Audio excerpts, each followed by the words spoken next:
네, 정말 많은 분들이 와주셨는데요. 지금부터 유시민 대표님 호주 초청 강연을 시작하도록 하겠습니다. 먼저 진행을 맡은 저는 호주 주관단체 호주 한인포럼의 정진욱이라고 합니다.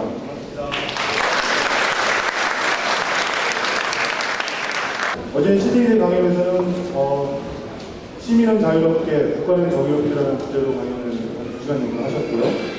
오늘은 복지국가, 대한민국의 미래 비전이라는 주제로 강연을 해주실 예정입니다. 그리고 어제 강연에 못 오신 분들, 또는 오늘 강연을 다시 듣고 싶으신 분들은 저희 호주 한인포럼에 들어오시면 저희가 이렇게 사진이나 각종 사진이라든지 동영상 자료를 올려놓습니다. 그리고 꼭 참고를 하시고요. 다음 카페에 오셔서 호주 한인포럼을 검색을 하시면 들어오실 수 있습니다. 지금부터 강연을 시작하도록 하겠습니다. 이름만 들어도 제가 어떤 설명이 필요 없으신 분이시죠? 유시민 대표님을 모시겠습니다. 큰 박수와 환호를 부탁드립니다.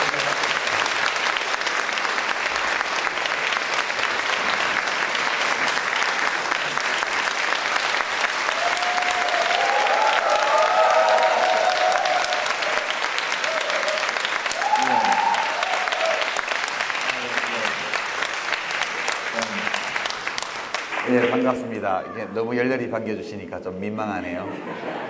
이제 제가 강연하기 시작하기 전에 원래 약간 짧은 인사말 순서가 있는데요. 제가 이제 호주 한인 포럼 초대로 이렇게 시드니에 오는 영광을 누리게 되었습니다. 우리 한인 포럼 대표님 잠깐 나오셔서 연언 말씀 좀 해주시면 좋겠는데 잠깐 인사만 하시겠어요? 예. 안녕하십니까. 호주 한인 포럼의 유승구입니다.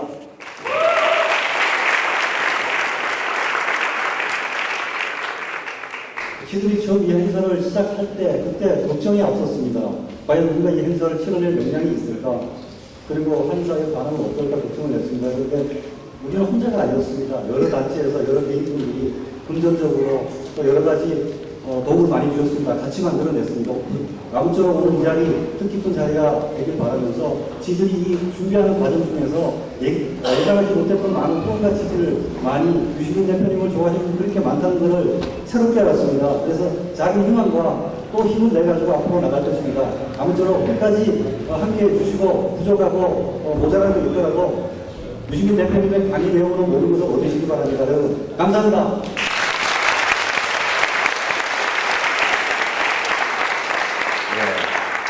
여기 강단이 높아서 가려서 잘 안 보이시죠? 제가 이거 빼서 이렇게 쓰는 게 낫겠죠, 그죠? 내려갈까요? 내려가는 게 더 좋을 것 같은데. 여러분은 앉아 계시고 제가 서 있어서 그래도 다 보이실 텐데. 예? 제가 한번 내려가 볼까요? 어떤가? 이게 훨씬 좋은 것 같아요. 저기 제 강연 원고 좀 주세요. 이게 좋죠? 네. 안 보여요?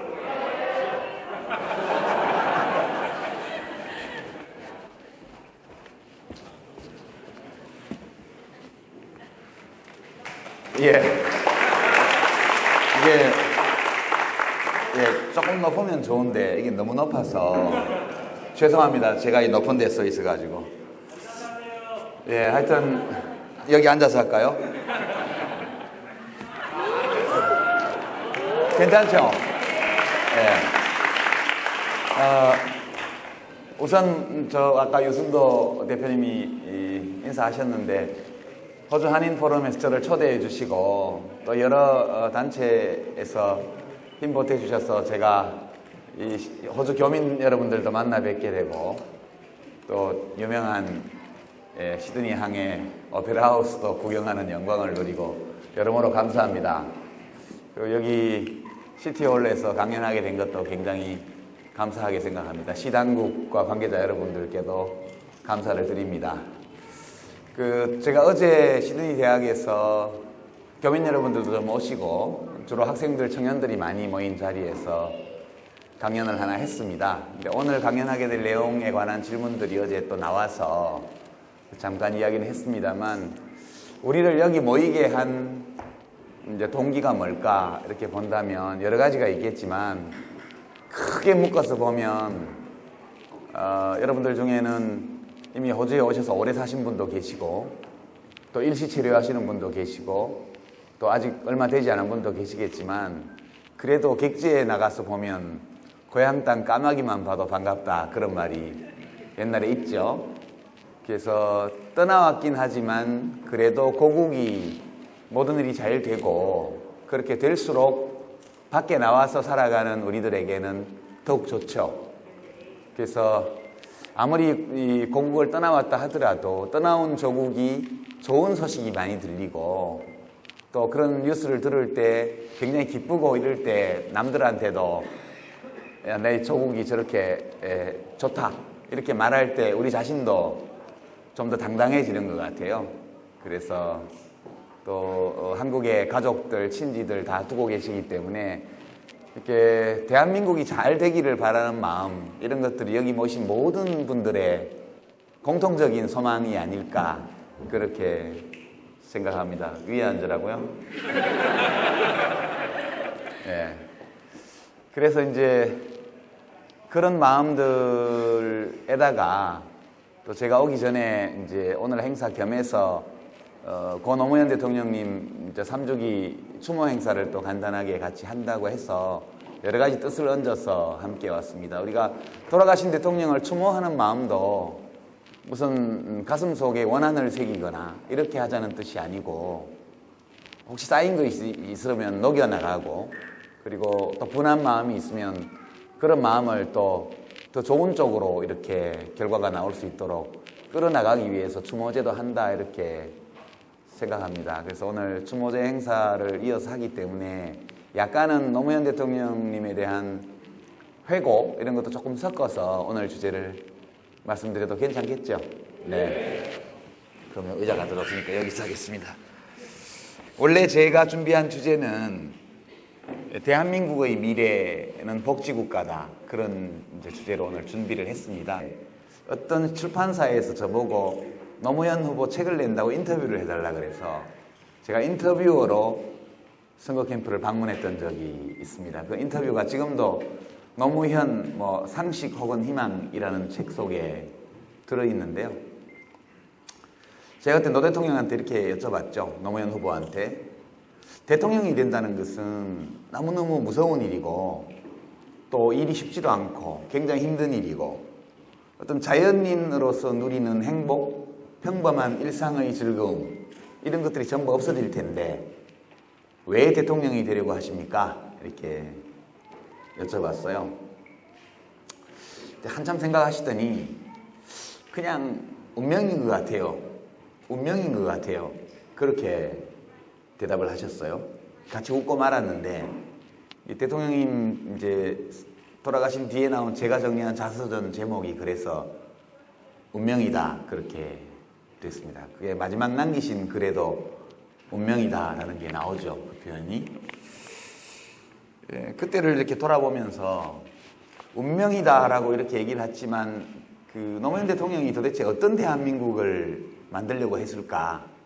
비록 만들지는 못했지만 많은 것을 바꿔놓기는 했지만 그분이 실제로 꿈을 꾸었던 것들을 제대로 이루지는 못하셨다고 생각해요. 그리고 이제 경선을 해서 후보가 되시고 나서 저는 이제 집에 갔죠. 이제 우리 할 일은 다 했으니까 민주당 후보가 되셨으니 민주당에서 알아서 할 거야. 이렇게 하고 저는 이제 출판 기획자로 이제 살아가기 위해서 사무실을 얻고 출판 기획을 했습니다. 한 100권짜리를 기획을 하고 있었는데요. 7월 달에 이제 노무현 후보께서 갑자기 연락이 왔어요. 여기서 어딨냐고.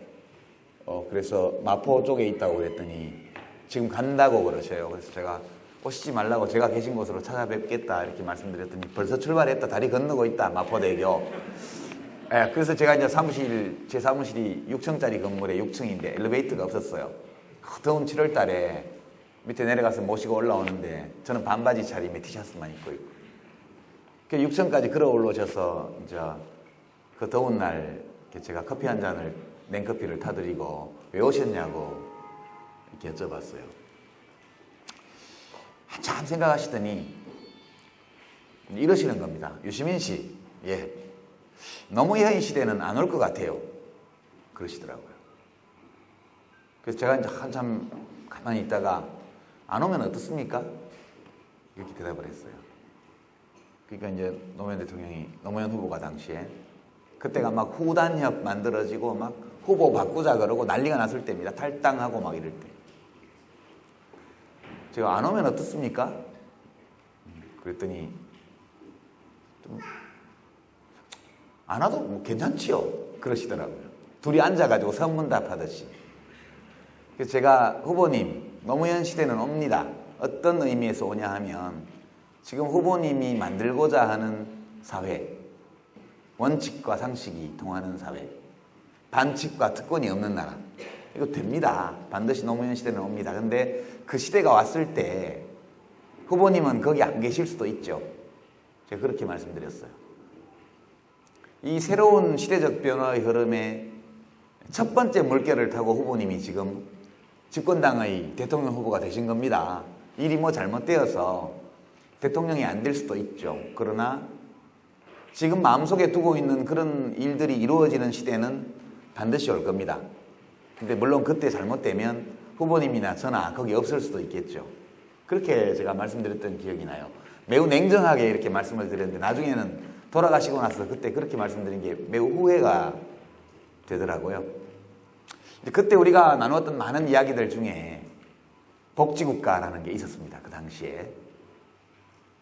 그때는 의제로 이게 잘 제기가 되질 않았어요. 2002년도에는.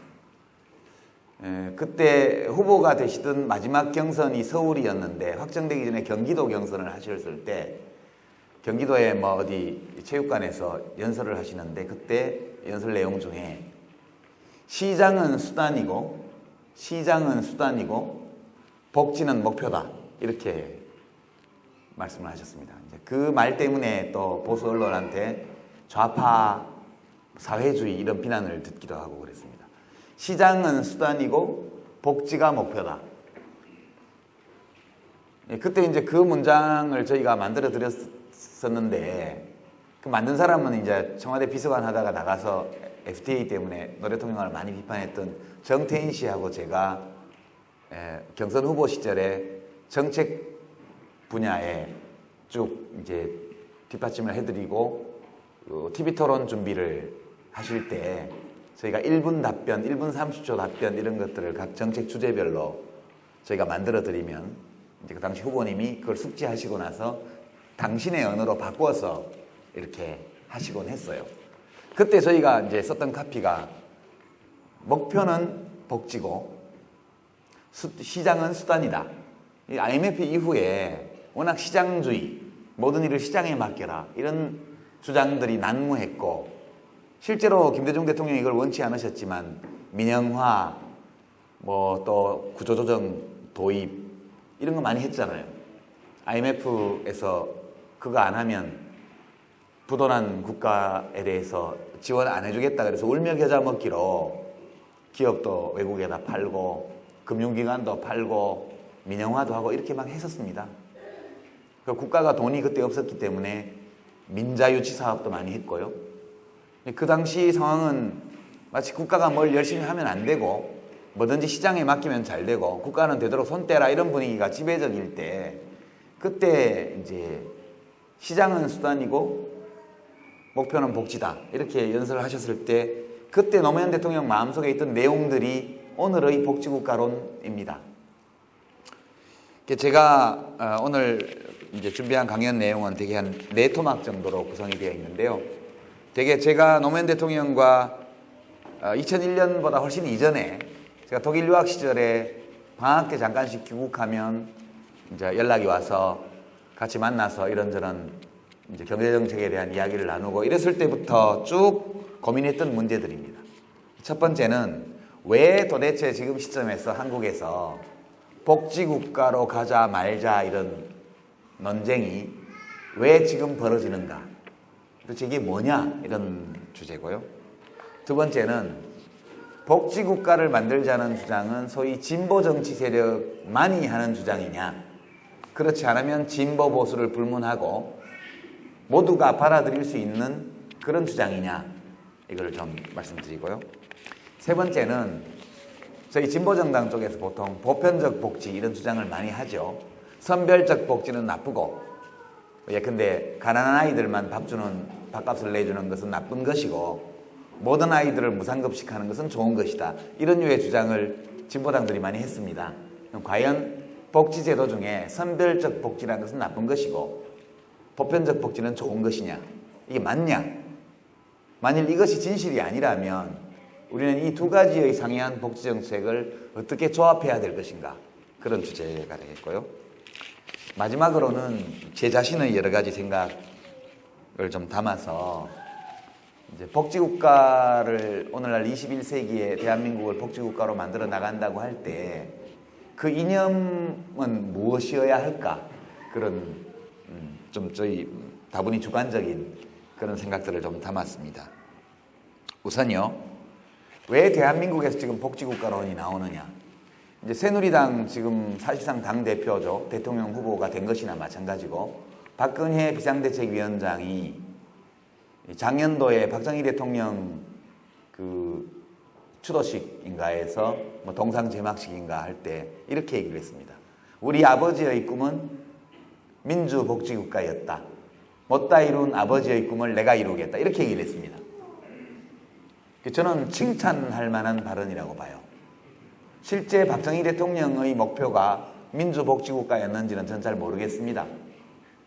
그건 논란의 여지가 많죠. 박근혜 씨가 이것을 이렇게 표현하지 말고 우리 아버지는 부국강병을 목표로 일을 했던 분이지만 나는 민주복지국가의 구현을 목표로 삼아 일하겠다. 이렇게 말했더라면 누구도 그 말에 이의를 달거나 비판을 하거나 그러지 않았을 것 같아요. 정치는 제사가 아니거든요. 정치는 제사를 지내는 행위가 아니고 정치는 국민을 섬기고 받드는 행위인데 아버지 제사 지내는 식으로 정치를 하면 곤란하다 저는 그렇게 생각합니다. 우리 노무현 대통령과 함께 일했던 사람들도 대통령님 제사 지내듯이 그렇게 정치를 해서는 저는 안 될 거라고 생각을 합니다. 우리 자신의 꿈을 이야기하는 것이 맞다 그렇게 생각해요. 다만 그 꿈이 어떻게 먼저 정치를 하시다가 떠나신 분과 연결되어 있는가 이런 정도 이야기하면 될 거라고 저는 생각해요. 대한민국에서 복지국가론이 나오는 것은 필연적입니다.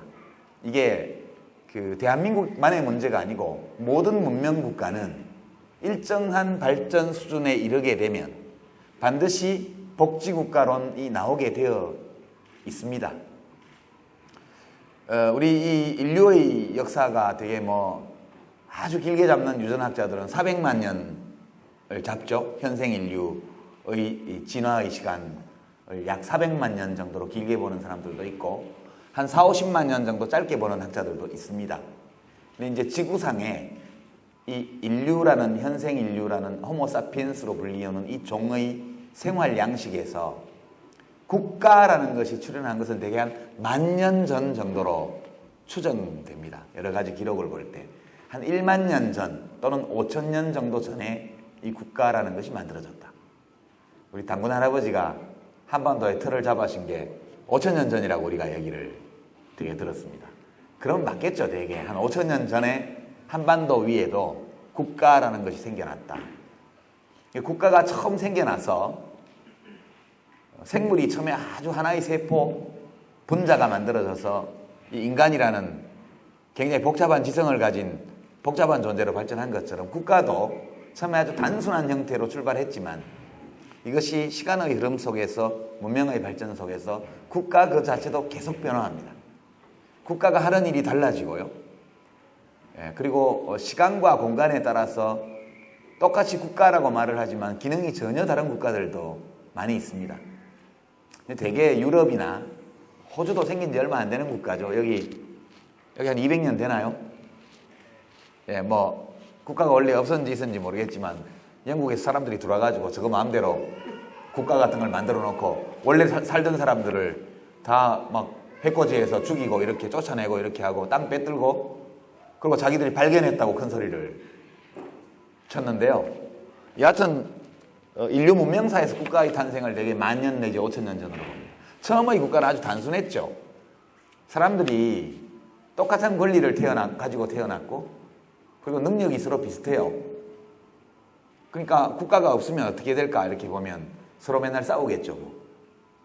그럴 거 아닙니까? 능력이 비슷하고 비슷한 욕망을 가지고 있고 그리고 이 욕망을 충족시키는 데 필요한 자원은 제한되어 있다면 사람들 사이에 무제한적인 경쟁은 필연적입니다. 어떤 법, 제도 이런 것이 없다면 만인이 만인에 해서 늑대와 같이 투쟁하는 상태, 국가 탄생 이전의 상태는 되게 그런 상태였다고 볼 수 있겠죠.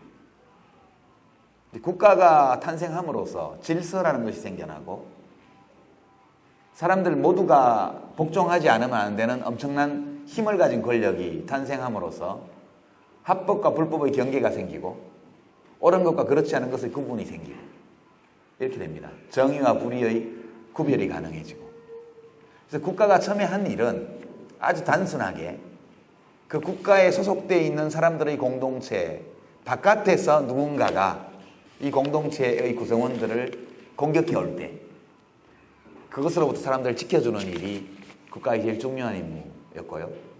또한 그 공동체를 구성하고 있는 사회 내부에서 어떤 사람이 부당한 방법으로 타인의 자유와 권리를 침해하지 못하도록 지켜주는 것. 이게 소위 말하는 국가안보 그리고 치안. 이 두 가지 기능이 국가의 거의 전적인 기능이었습니다. 이것이 최초의 단순한 국가였죠. 누가 이 국가 권력을 잡았느냐? 그건 어떤 이론이나 이런 게 필요 없고요. 누군가가 타인을 복종하지 않으면 말살당하겠다는 위협을 느낄 정도의 압도적 폭력을 누군가가 구축하고 손에 넣은 순간 국가가 탄생한 겁니다. 여러분 초한지 이런 거 보면 항고조 유방이 항우를 무찌르고 황제에 등극하는 과정이 나오죠. 원래 합법적 권력이라는 건 존재하지 않습니다. 그냥 누군가가 압도적 폭력을 구축하고 나면 복종할 때 보상해주고 대들 때 잔인하게 보복할 수 있는 힘 이것을 획득함으로써 만인의 복종을 끌어낼 때 그가 국가 권력의 주인이 됐습니다. 그럼 네가 뭔데 왕이야? 이렇게 물으면 잘 모르겠잖아요. 그러니까 하느님이 나를 왕으로 지정했어. 하늘의 뜻이야. 이게 왕권 신수설입니다.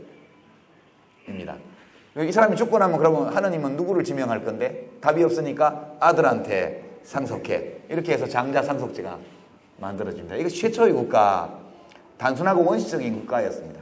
그래서 이제 안보국가라고 얘기하고요. 이렇게 해서 인간이 수천 년을 이런 국가 밑에서 삽니다. 이 단계에는 권력 가진 자에게 맞서거나 대들거나 이렇게 하면 죽임을 당하고 삼족을 멸하고 심지어 구족을 멸하고 모든 재산을 다 빼앗고 귀양 보내고 목 자르고 이런 일을 하는 국가가 수천 년간 존재해 오다가 근한 300여 년 전부터 그와는 다른 국가가 처음으로 만들어지게 됩니다. 왜냐하면 사람들이 일단 안전에 대한 욕구를 충족시키고 나면 누군가가 나를 죽일지도 몰라, 해칠지도 몰라, 나의 재산을 빼앗아갈지도 몰라, 훔쳐갈지도 몰라 이런 원초적 불안감에서 해방되고 나면 그 다음에 원하는 것이 잘 살았으면 잘 먹고 좋은 집에서 자고 물질적 풍요를 누리고 싶은 욕망이 그 다음입니다. 이 인간의 욕망의 순서를 따라서 국가가 진화를 하게 됩니다. 그 다음 단계에서 발전국가라는 것이 만들어집니다. 유럽에서는 대개 산업혁명 이후부터 약 300년간 이 발전국가의 단계가 지속됩니다. 미친 듯이 성장을 향해서 달려가죠. 사람들의 삶은 물질적으로 개선됩니다. 굶어 죽는 사람이 없어지고 이렇게 돈 버는 부자들이 생겨나게 되고 그리고 권력이 물리적 폭력이 아니라 돈의 힘을 따라가는 이 자본주의 발전국가 시대가 열리게 됩니다. 그게 이제 유럽의 경우에 프랑스 대혁명이 일어난 18세기 말까지 약 300년간 계속되죠. 사람들이 이제 안전해지고 안전하다고 느끼고 그리고 돈을 좀 벌어서 이제 굶어 죽지 않기로 했다라고 느낄 때 그 다음의 욕망은 뭘까요? 그 다음 욕망은 내 마음대로 살고 싶은 것. 자유입니다. 자유. 안전, 빵, 그 다음 순서가 자유로 갑니다. 자유롭고자 하는 거죠. 부당한 권위 아래 복종하기 싫은 겁니다. 이때 시민혁명이 일어나서 국가 권력자를 시민들이 선출하는 제도가 최초로 생기게 됩니다. 이게 이제 민주국가의 단계. 마지막 단계에서 안전하고 그리고 먹고 살만해졌고 자유로워졌어요. 그런데 인생이 마냥 행복하지가 않아요. 너무나 많은 위험이 우리들의 삶을 괴롭히고 있습니다. 그래서 사람들이 알게 되죠. 근데 이 위험이라는 것이 나 혼자만 당하는 것이 아니라 거의 모든 시민들이 똑같이 직면해 있는 위험, 나 혼자의 힘으로는 극복할 수 없는 위험, 모두가 함께 노력할 때만 극복할 수 있는 위험, 이런 것들이 우리들의 삶을 위협하고 있다는 사실을 느끼게 됩니다. 그래서 그 다음 단계에서 나오는 것이 복지에 대한 요구입니다. 그래서 국가는 이제 안보국가에서 발전국가, 민주국가를 거쳐서 복지국가의 단계로 발전하게 되고, 이 복지국가로 단계로 전환이 일어난 것이 대개 지난 세기 중반기 2차 대전을 전후한 시기에 복지국가로의 전환이 문명사적으로 일어나게 됩니다. 이것이 1만 년에 걸친 국가의 진화의 역사인데요.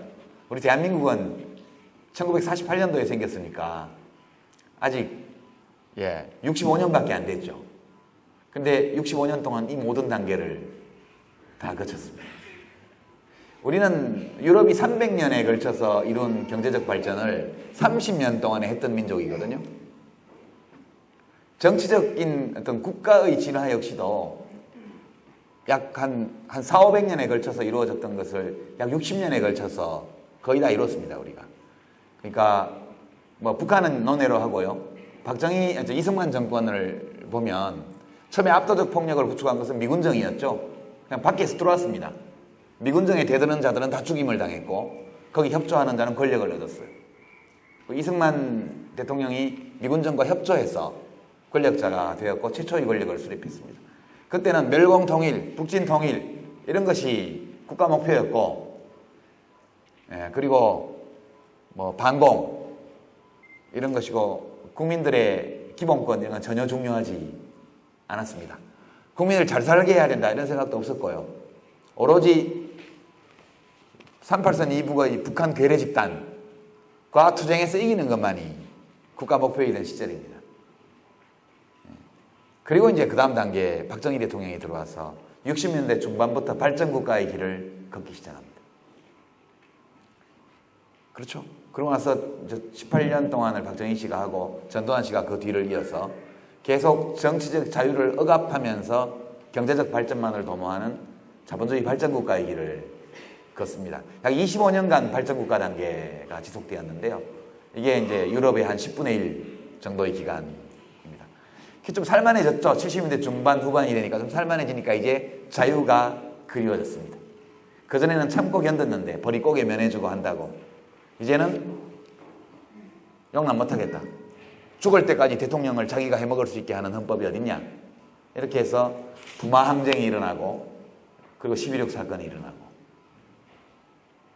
그리고 민주화가 되나 했는데 전두환 씨가 들어와서 다시 쿠데타를 하고 이렇게 해서 7년 연장이 되고 87년 6월 항쟁을 기점으로 대한민국은 민주국가의 단계로 들었습니다. 그로부터 지금 25년이 지났죠. 민주주의 해봤는데 사는 게 개선이 안 돼요. 많은 사람들이 비정규직 노동자들, 농민들, 영세 상인들, 아주 영세 기업들, 소기업들 너무너무 살기가 힘들어요. 그래서 한때는 민주주의가 우리한테 해준 게 뭐야? 그러니까 다시 발전국가로 돌아가 보자. 그래서 이명박 대통령을 뽑았어요. 우리는 복지국가로 가야 되는데 거꾸로 발전국가로 가기로 결심을 하고 경제를 살려준다니까 하여튼 그것만 믿고 이명박 대통령을 뽑았는데 경제를 못 살렸죠. 아, 이런 방식으로는 경제를 살릴 수 없나 보다 라는 인식이 퍼질 무렵 본격적으로 복지국가론이 대두합니다. 이게 이제 1960년대 70년대 유럽 상황과 비슷하죠. 그래서 필연적이고 우리 사회의 발전을 반영하는 것입니다. 일시적으로 뭐 토목 건설을 위주로 한 자본주의 성장 발전 국가로 돌아가려는 듯한 그런 모습도 보였지만 드디어 박근혜 씨조차도 민주복지국가가 우리 아버지의 꿈이었다고 말할 수밖에 없는 민심의 흐름이 생겼다. 이것이 이제 지금 대한민국에서 복지국가론이 나오는 이유입니다. 그래서 필연적이고요. 이 방향으로 대한민국이 갈 수밖에 없다. 저는 그렇게 생각합니다. 무슨 좌익 빨갱이들이 하는 주장이 아니고요. 예. 근데 복지국가는 도대체 뭐냐? 이렇게 사람들이 의문을 갖습니다. 여러 가지 설명을 할 수 있는데 제가 생각하는 복지국가는 다양한 사회적 위험으로부터 시민들 개개인을 있는 힘을 다해서 철저히 보호하기 위해서 노력하는 국가. 그게 복지국가입니다. 어떤 위험이냐? 아주 단순해요. 내가 세상에 어느 날 눈 떠보니까 나와 있는데, 그렇죠? 부모를 선택할 수 없으니까요. 국적을 선택할 수 없으니까요. 처음에는 눈 떠보니까 나와 있어요. 근데 우리 아버지가 엄청 가난해요. 돈을 못 벌어요. 우리 아버지가 알코올 중독자예요. 엄마는 경제 능력이 없어요. 이런데 나는 무슨 재능을 가지고 태어났는지 알 수 없어요. 그렇잖아요.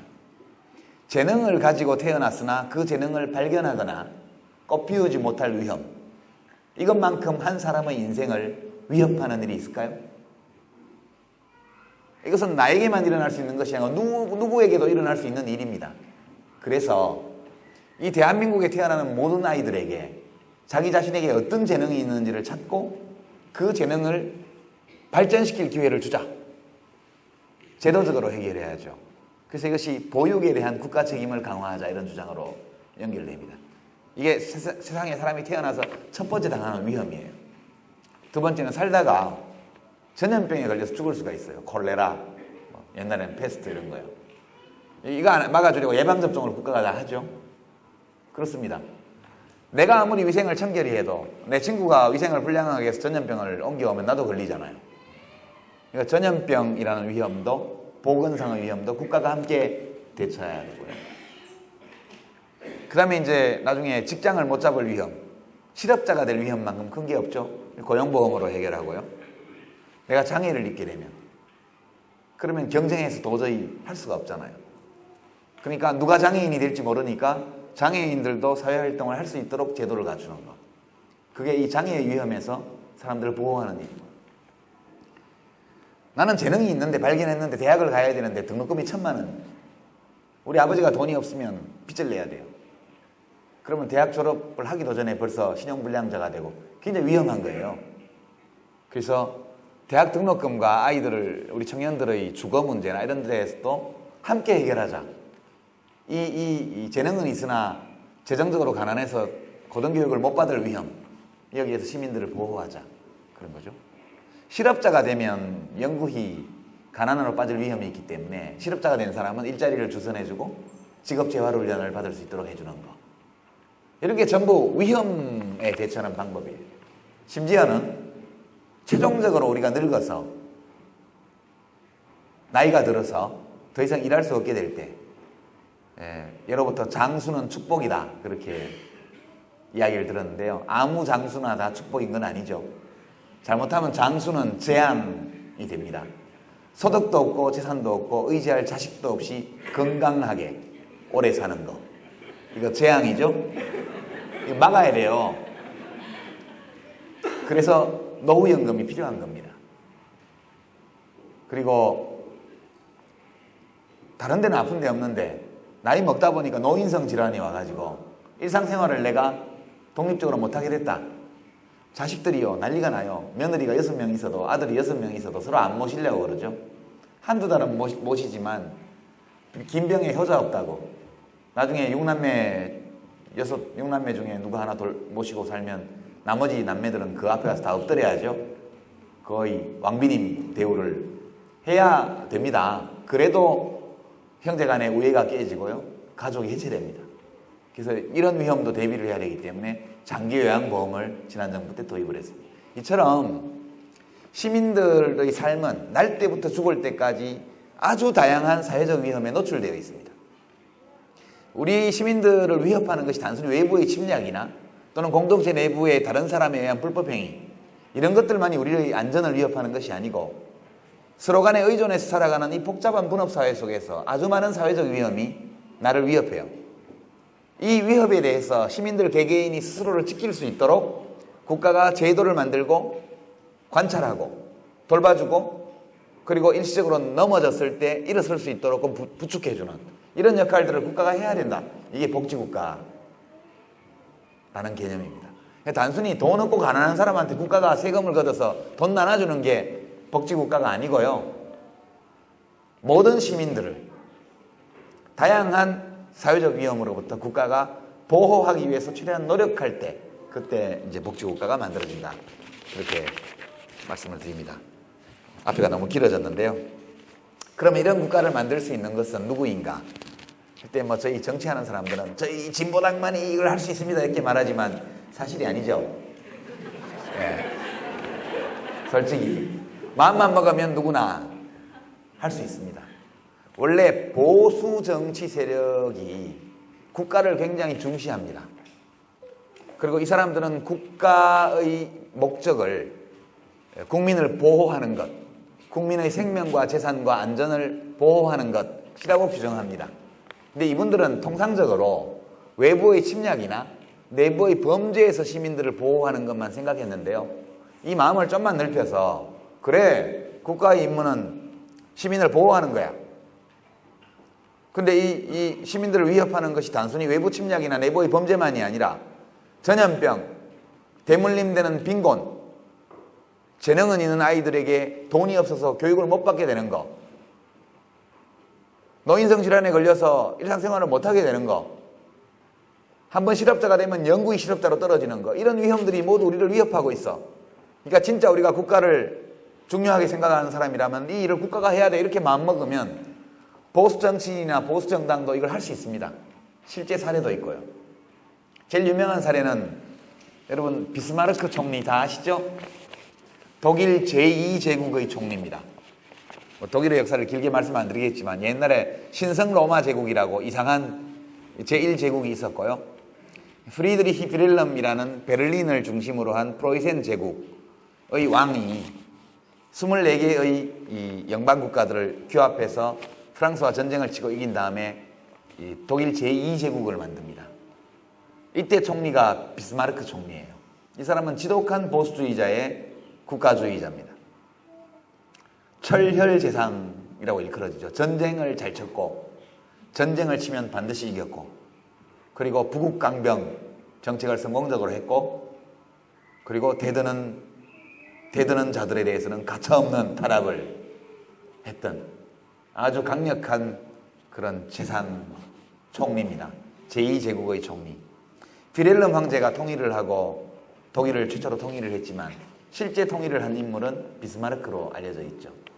근데 전 세계에서 최초로 사회적 위험으로부터 시민들을 보호하는 사회보험을 도입한 인물이 바로 비스마르크입니다. 이 어마어마한 독재자, 국가주의자가 전 세계 역사상 인류의 문명사에서 최초로 노후보험, 건강보험, 고용보험과 같은 사회보험 제도를 도입했습니다. 또 일요휴무제도를 만들었고요. 그 당시에는 쉬는 날이 없었거든요. 그리고 야간 근로를 제한하는 근로기준법 같은 걸 만들었습니다. 왜 만들었을까요? 그 당시에 1870년대 후반, 80년대 초반에는 사회주의가 대유행을 할 때입니다.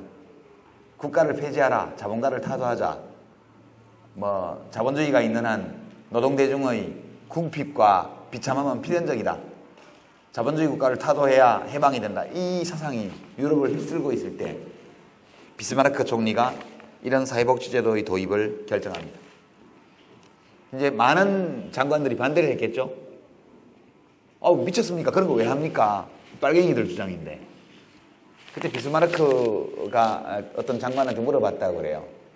야, 넌 노동자들이 말 잘 듣기를 원하지. 그런데요. 그러면 늙어가지고 퇴직하고 나서 노후연금이 있는 노동자하고 없는 노동자하고 누가 말 잘 듣겠어? 있으면 말들 잘 들을 것 같은데요. 그러니까 만들어야지. 그렇게 해서 이것이 이제 극우 보수주의자의 복지관입니다. 그러니까 시민들로 하여금 국가의 말을 잘 듣게 하려면 국가가 뭐 해주는 게 있어야 돼. 국가가 시민들의 권익을 지켜주고 인간다운 휴식시간을 주고 실업자가 됐을 때 다시 일자리 찾을 때까지 돈도 좀 주고 그리고 일하다가 다쳤으면 치료도 해주고, 일요일은 쉬게 해주고, 하루에 12시간 이상 일 못하게 하고, 이렇게 국가가 시민을 보호해줘야 내가 말할 때 들을 거 아니야. 이렇게 말을 한 거죠. 보수주의자도요, 복지국가를 만들 수 있습니다. 이 비스마르크가 만든 제도가 오늘날 사회적 시장 경제로 일컬어지는 독일식 복지국가의 토대가 됐습니다. 비스마르크를 숭배했던 우리 박정희 대통령이 이걸 따라하지 않았을 리가 없죠. 당연히 따라했습니다. 왜냐하면 박정희 대통령을 저는 독재자로 규정을 합니다. 그러나 모든 독재자가 다 똑같은 건 아니에요. 독재에도 매우 효율적인 독재가 있고 매우 낭비적인 독재가 있습니다. 박정희 대통령은 독재를 했는데 여러 세계의 그 당시 세계 곳곳에 있던 모든 독재자들 중에 제가 보기에는 가장 효율적인 독재를 한 사람 같아요. 실제로 이제 경제 성장도 많이 했고요. 그게 이제 박정희 대통령의 공이냐 아니냐는 여러 논란이 있지만 어쨌든 했고요. 외환관리법을 엄격히 해가지고요. 그 차관 받아오고 이런 것 중에 자기 말 잘 듣는 사람한테 재벌들한테 막 나눠주고 이런 건 있지만 그래도 외국인한테는 안 줬잖아요.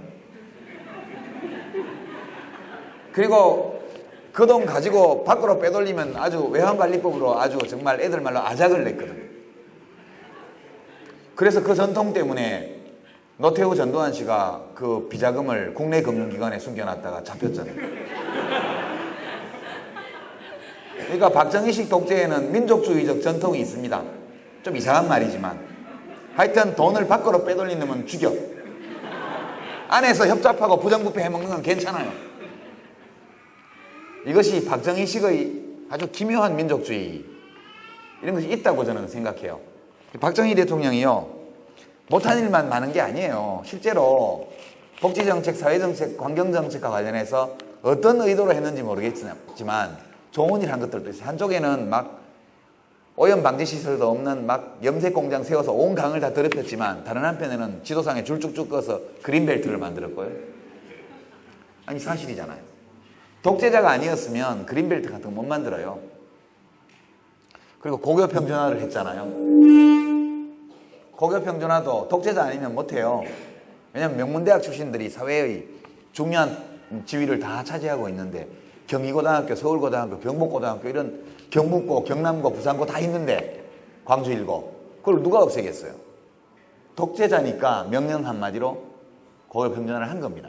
잘한 일이고요. 그 다음에 초보적이지만 국민건강보험을 박정희 대통령이 도입했어요.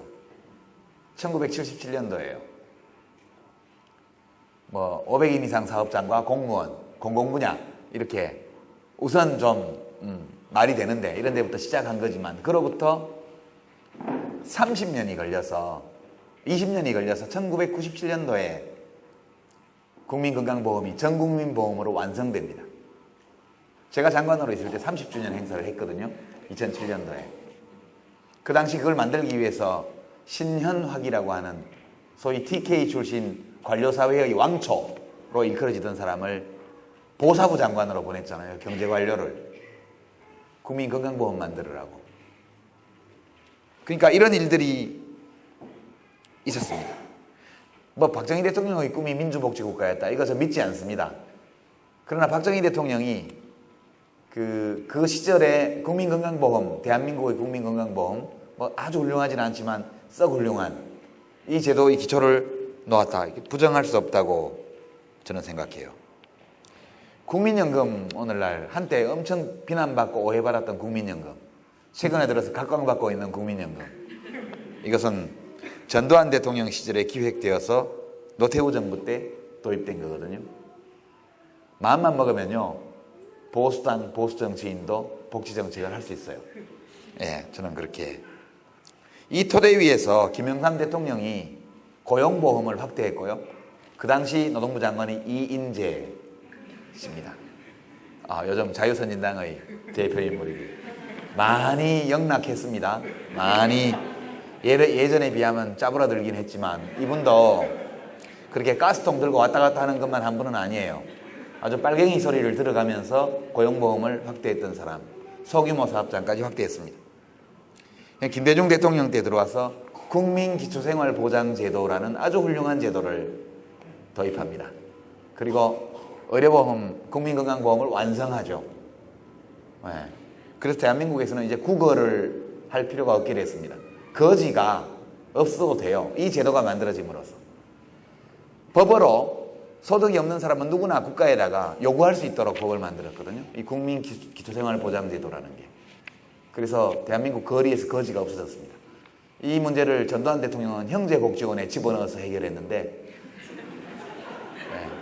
역 앞에 거지들을 다 잡아다가 형제복지원에 강제 수용함으로써 88 올림픽을 앞두고 거리를 정화했는데 우리 김대중 대통령께서는 국민기초생활보장제도를 만들어서 국민 누구나 국가가 정한 최저 수준의 소득을 올리지 못할 때 신청하면 국가가 반드시 돈을 주도록 그렇게 법제화를 했죠. 노무현 대통령은 사례보험을 5대 보험으로 국민장기요양보험을 도입했고요. 노인장기요양보험 그걸 도입을 하고 기초노령연금 제도를 만들었습니다. 이렇게 단계적으로 우리나라도 복지국가로 이행해 왔어요. 어느 날 갑자기 복지국가론이 나온 게 아니고 그렇게 복지국가라는 것은 진보주의의 전유물이 아닙니다. 누구나 마음먹기에 따라서 힘만 있으면 좋은 마음만 있으면 복지국가를 만드는 데 기여할 수 있다. 저는 복지국가라는 것을 오직 진보 세력만이 만들 수 있다 이렇게 주장하면 안 된다고 생각해요. 우리가 더 열심히 하는 것은 사실이지만 그러나 보수주의자 보수정당이라고 할지라도 좋은 마음을 가지고 진짜 공동체가 제대로 발전되기를 원한다면 함께 이 일을 할 수 있다. 저는 그렇게 생각을 합니다. 이것이 두 번째 주제고요. 세 번째 주제와 관련해서 복지제도에는 보편적인 서비스 제도가 있고요. 선별적인 서비스 제도가 있습니다. 근데 워낙 대한민국은 지금까지 보편적인 복지제도를 안 했어요. 우선 국가 예산이 작고 국가 예산 중에서 사회복지 재정의 규모가 작았기 때문에 온 국민을 상대로 하는 것은 대개 사회보험, 그러니까 고용보험, 건강보험, 산재보험, 그 다음에 국민연금, 그 다음에 장기요양보험. 이것은 국민 누구나에게 적용되는 보편적 제도입니다. 그 밖에는 중학교까지의 의무교육, 이걸 제외하고는 온 국민에게 서비스하는 서비스는 별로 없었습니다.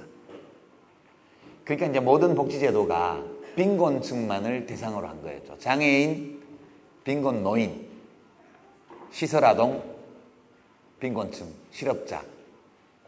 이렇게 되니까 복지 재정을 마련하기 위해서 직접세를 내는 절반의 국민, 그러니까 근로소득자 중에 절반, 개인 사업자 중에 절반이 직접세를 냅니다. 소득세를. 절반은 면세점 이하예요. 그러니까 소득세를 한 푼이라도 내는 시민이라면 정부의 복지 혜택을 받을 가능성이 제로. 직접세를 납부한 사람은 절대 복지 혜택을 받을 수 없고 복지 혜택을 받는 모든 사람은 한 푼도 직접세를 내지 않는 사람들이다. 이렇게 완벽하게 분리가 이루어져 있었습니다. 그러니까 시민들이 사회복지를 확대하는 데 대해서 불만이 많았어요. 거부감이 많고. 이렇게 이것을 달마시안 모델이라고 그러는데요. 달마시안 101마리의 개, 거기 나오는 강아지가 달마시아 강아지잖아요. 이게 하얀 몸에 점박이 얼룩이 있는. 그러니까 대한민국 국민이 달마시아 개라면 복지 혜택을 받는 국민은 거기 얼룩무늬가 있는 것처럼 일부 국민들만 선별적 복지제도의 혜택을 받고 있다. 그래서 한국식 복지제도를 달마시안 모델이라고 이야기를 합니다. 그러니까 그 하얀 털이 나 있는 곳은 이제 세금을 내는 시민들이고요. 까만 점이 있는 대목은 이제 세금은 못 내고 복지 혜택만 받는 시민들을 말하는 것이에요. 이렇게 분리되어 있어서 이런 상태에서는 복지 정책을 확대할 수가 없어요. 이것이 선별적 복지제도거든요. 이걸로는 안 된다. 뭐 적어도 몸 전체가 까맣지는 않더라도 몸 전체가 회색 정도는 가야 되지 않냐. 그래서 나온 게 보편적 복지론입니다.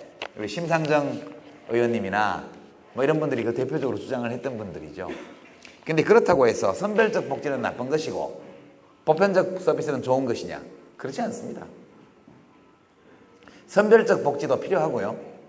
보편적 복지도 필요합니다. 선별적 복지로 해야 될 것은 선별적으로 하고 보편적으로 해야 될 것은 보편적으로 해야죠.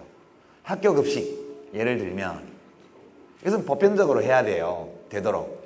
왜냐하면 여기도 달마시안 모델로 가난한 집 아이들만 따로 뽑아서 국가에서 돈을 내줬잖아요.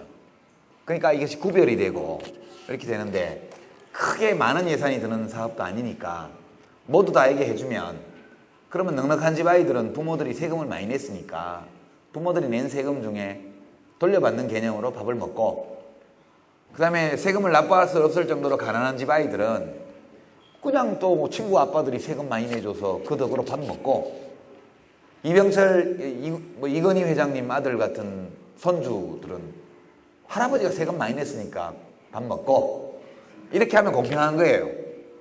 그러니까 선별적 제도와 보편적 제도의 차이는 학교 무상급식에서 보듯이 특정한 빈곤층만을 겨냥해서 주는 서비스 중에서 어떤 것들은 모든 국민에게 제공해야 된다. 이게 이제 선별제도에서 보편제도로 전환하는 겁니다. 이렇게 하면 좋은 것들이 많이 있어요. 보육비 지원제도 같은 것도요. 지금은 한동안 계속 저소득층, 중간소득층 이렇게 올라왔는데 그러지 말고 부잣집에서는 세금을 많이 냈으니까 애들 보육비 지원하고 또 가난한 집들은 지원 안 하면 애들 보육 못 시키니까 지원하고 그렇게 해서 아이를 키우는 모든 부모들에게 똑같이 보육비를 지원하면 이것이 보편제도가 되는 겁니다. 그렇게 우리가 재정 여건이 허용되고 국민들의 공감이 생기는 만큼 모든 시민들에게 보편적으로 있는 요구들은 보편 서비스를 해주되 시설아동들에게만 특별히 필요한 서비스가 있거든요. 그렇잖아요. 부모들하고 헤어져서 아동시설에서 살아가는 2만 명의 아이들 또는 10,000명이 넘는 위탁가정에 가 있는 아이들에게는 특별한 보호가 필요해요. 이런 아이들에게는 이런 아이들에게만 적용되는 예컨대 희망통장 같은 거요. 1년에 뭐 한 달에 3만 원까지 후원자가 돈을 보내주는 걸 저축을 하면 국가가 똑같은 액수를 넣어줘요. 지금 그 제도가 있습니다. 제가 만든 제도인데요.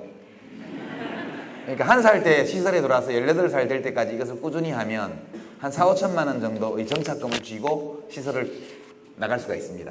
지금은 300만 원 줬어요, 과거에. 그거 갖고는 아이들이 나가서 주거를 못 구해요. 그래서 이런 것들은 선별적으로 할 수밖에 없습니다. 그렇죠.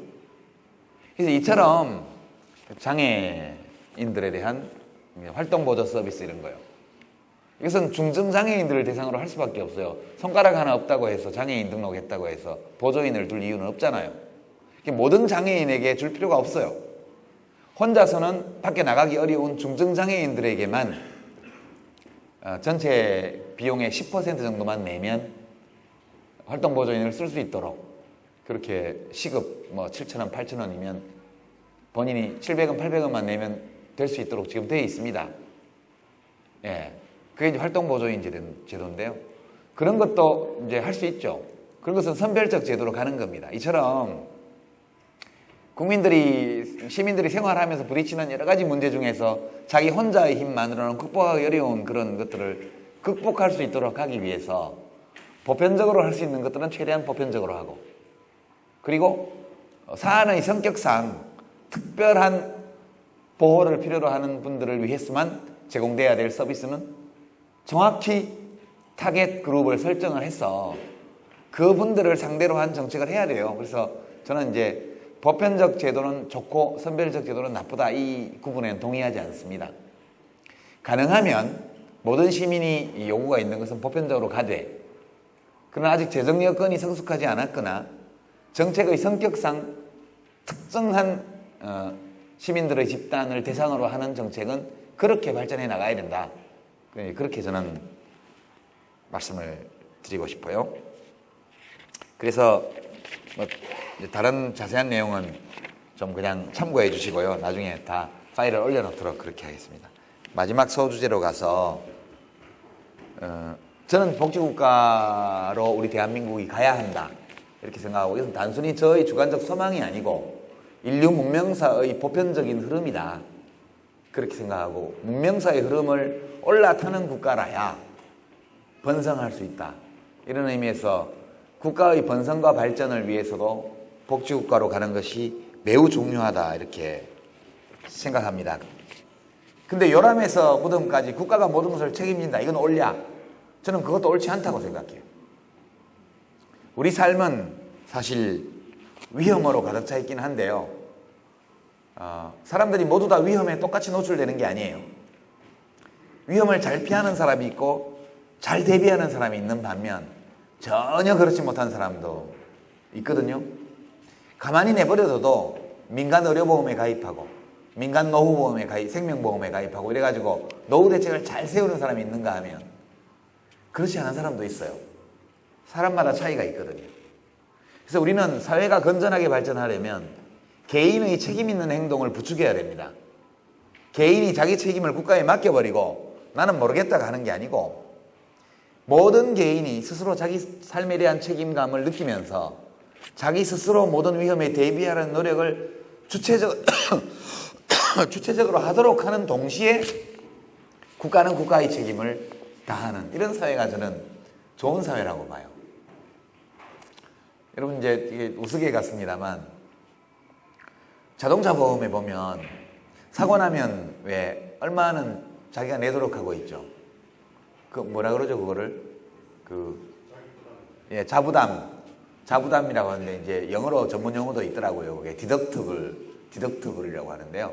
한국에서는 보통 20만 원 내지 한 40만 원 정도까지 이 사고가 났을 때 본인 부담을 시키고 있어요. 왜 하는 걸까요? 이걸 한 푼도 안 물게 하면요. 그렇게 계약하면 보험료가 엄청 비싸요. 왜냐하면 사람이라는 것은 이 제도나 교육으로 바꿀 수 없는 면이 있어요.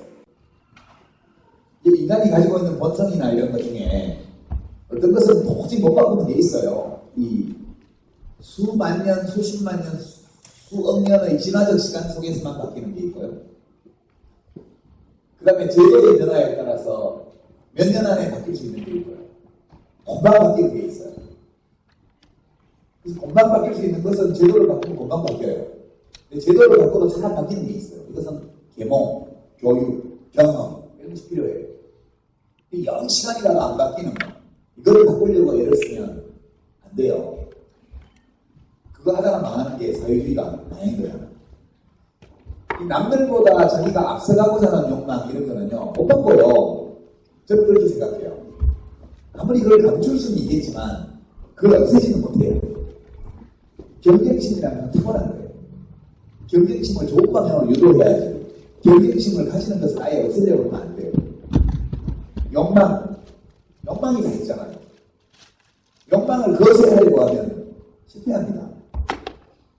사회주의가 그런 개별적 욕망을 거스시키려고 했잖아요. 국가가 다 관리하려고 했는데 안 됩니다. 그게. 그래서 우리가 너무너무 긴 시간이 필요한 거, 바뀌는 거, 이런 것을 인정을 하고 받아들여야 돼요. 그러니까 보험료를 내고 나면 자부담이 하나도 없다 이러면 조심을 안 하게 돼요. 또는 조심을 덜 하게 돼요. 우리가 이제 화재보험에 들고 나면요. 불이 나잖아요. 그럼 열심히 안 꺼요. 불조심도 덜해요. 침대에서 담배 피우지 말라고 생각하면 침대에서 불이 잘 나니까. 그렇게 얘기를 하는데 화재보험이 없을 때는 조심을 잘 하다가 화재보험을 들고 나면 침대에서 담배를 막 피워요. 불나도 물어주니까 보험회사가 조심을 덜 하게 되고요. 이것을 이제 뭐를 해주더라고 그러는데 이것을 이제 사전적 뭐를 해줬다. 위험이 현실화될 확률을 높여주는 행동을 하게 돼요. 그리고 일단 불이 났어요. 그럼 막 바가지로 물 떠오고 소화기로 이 화상을 입을 각오를 하고 꺼야 되는데 안 꺼요. 왜냐하면 그냥 나와도 보험회사에서 다 물어주기 때문에. 이것을 엑스포스트 뭐를 해주더라고 그러는데요. 사후적 뭐를 해주더라고 그래요. 일단 사고가 나면 피해액이 커져요. 이 성향이 인간에게 있기 때문에 디덕터블을 주는 겁니다. 본인 부담을 두게 되면 아무래도 사고가 나지 않는 경우보다 내가 좀 더 손해를 보게 돼요. 그만큼 더 조심을 하게 돼 있다고. 그렇잖아요. 그래서 자동차 보험에 디덕터블이 있는 거거든요. 건강보험에도 그래서 본인 부담이 조금 있는 거예요. 자기 건강을 잘 챙기기 위해서 조심하는 사람을 부추기고 아무래도 병원 가게 되면 몇 푼이 손해가 나도 내가 손해가 나도록 설계를 해둬야 사람들이 건강을 챙기고 병원을 마구잡이로 안 가게 돼요. 이것을 부정하게 되면 그 다음부터는 걷잡을 수 없어요. 저는 이걸 인정해야 된다고 보는 거예요. 그래서 항상 복지제도를 설계를 할 때 개인의 책임과 국가의 책임이 일정한 균형을 이루고 함께 존재할 수 있도록 제도를 설계해 주자. 그게 저희 소신입니다. 이것을 저는 진보 자유주의다 그렇게 얘기하거든요. 자유주의는 뭐냐? 내 인생은 내 거야. 노래만 있는 게 아니라 실제 내 인생은 내 거잖아요. 내가 뭘 위해 살든 그것은 내가 결정할 일이고, 내가 어떻게 사는 것이 행복한가 이것은 내가 결정한다. 국가가 간섭하지 마라. 뭐 이상한 현장을 만들어가지고 나는 민족중흥의 역사적 사명을 띠고 이 땅에 태어났다. 이런 거 하지 말라는 거예요. 나는 민족중흥의 사명 따위는 관심이 없어요. 그런 걸 하기 위해서 이 세상에 온 게 아니에요. 살다 보니까 민족중흥을 시켜야 되겠다. 그게 나의 인생의 목적이다. 이건 내가 선택할 수 있어요. 그러나 국가가 나더러 민족중흥의 역사적 사명을 나의 사명으로 인식하도록 강제할 권리는 없다는 거예요. 나는 그냥 자유롭게 연애나 하고 돈이나 벌다 살다 갈래. 이것도 인정해줘야 돼요. 그러니까 어떤 삶이 행복한 삶이고 가치 있는 삶인 것은 내가 결정합니다. 타인이 어떤 외적 기준을 가지고 나에게 강제할 수 없어요. 어떤 소망을 가지고 어떤 인생의 목표를 설정하든 그것은 모두 동등한 자격을 지닌다. 저는 그렇게 생각해요. 사회사업으로 인생을 바치는 사람과 그냥 즐겁게 인생을 놀다 가는 사람 사이에 도덕적 우열은 없다.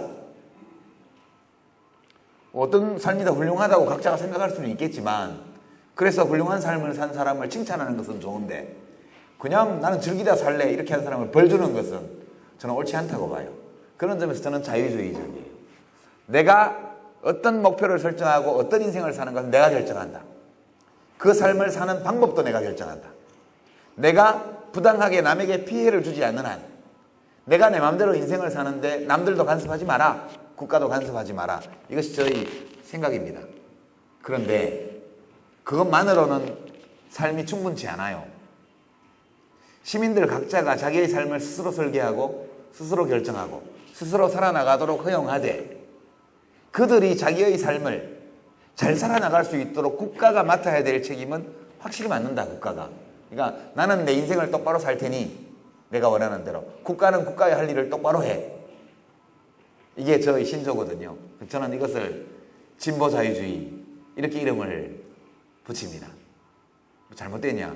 잘못 안 됐다고 생각해요. 저는 괜찮다고 봐요. 이런 사회가 좋은 세상이라고 생각해요. 모든 것을 국가가 결정해 주는 거 저는 별로 반갑지 않아요. 저희 주관적인 생각입니다. 제가 생각하는 복지국가는, 국가는 국가의 할 일을 똑바로 하고 개인은 자기의 삶을 똑바로 사는 거, 이게 좋은 세상이고 좋은 공동체고, 무슨 큰 정부가 무조건 좋은 것도 아니고 작은 정부가 무조건 좋은 것은 더더욱 아니다. 어떤 정부, 어떤 국가가 좋은 국가냐? 제 할 일을 야무지게 할 만큼 똑바로 하는 국가가 좋은 국가고, 그 국가 속에서 자기 인생 자기가 책임지고 씩씩하게 살아가는 개인이 훌륭한 시민이다. 그게 저희 생각입니다. 이런 정도가 제가 준비한 내용이고요. 이런 사회를 만들기 위해서 저는 통합진보당 당원이 되었고, 통합진보당 당원으로서 활동하고 있습니다. 물론 통합진보당 안에는 저보다 훨씬 더 국가의 책임을 강조하는 분들도 계시고요. 저의 생각이 지나치게 리버럴하다, 진보적이지 않다 이렇게 말씀하는 분도 계십니다만, 저는 꿋꿋하게 내가 진짜 진보야 이렇게 주장하고 살아갑니다. 이런 정도로 마치고요. 여러분과 질의응답하는 시간을 한 50분 정도 가질 수 있으면 좋겠다, 이런 말씀을 드립니다. 고맙습니다.